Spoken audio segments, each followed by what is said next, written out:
Yeah, thanks for having me on. Yeah, so Friday we were even before we went to bed, we were all out on the deck, enjoying our Friday.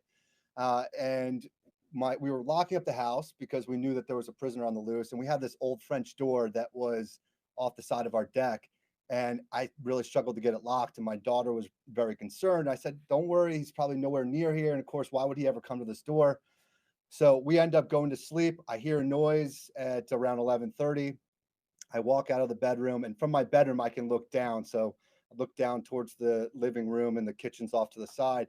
And I thought I heard a noise. I went back to my wife and I said, "Hey, I don't want to freak you out, but I think there might be somebody downstairs. Grab your phone." I went back out. I saw that the door was slightly ajar. That's when my stomach dropped. I ran down the hallway to make sure all my kids were accounted for. And when I came back, I could start to hear, a little bit of shuffling.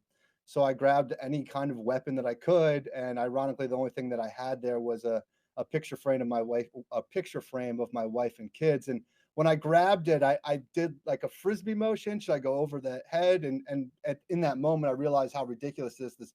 Here you have this guy who's a murderer, surrounded by steak knives because we did have steak that night. And I looked to my left and saw the light switch and decided flick the light switch on and off 3 or 4 times, and there was a little bit of a pause, and then he flicked the light switch back at me from the kitchen. So that was kind of the acute moment of terror. I turned to my wife. I said, "He's downstairs. Call 911 right now."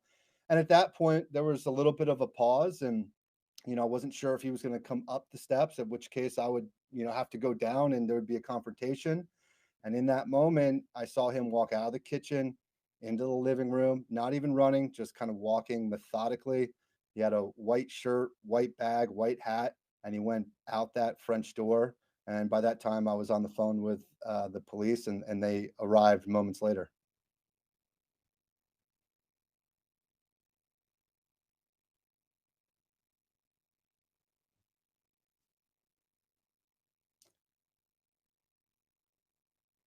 I do. I do. I mean, I flicked to let him know I know you're downstairs, and I feel like he was flicking back, going, "Yeah, I'm here." So I think you're on it there, Mike.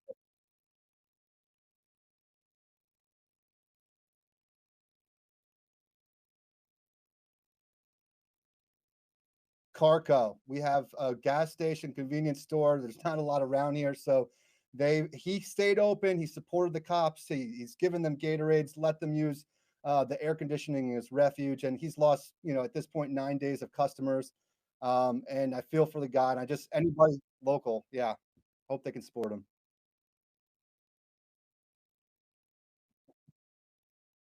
All right, thank you.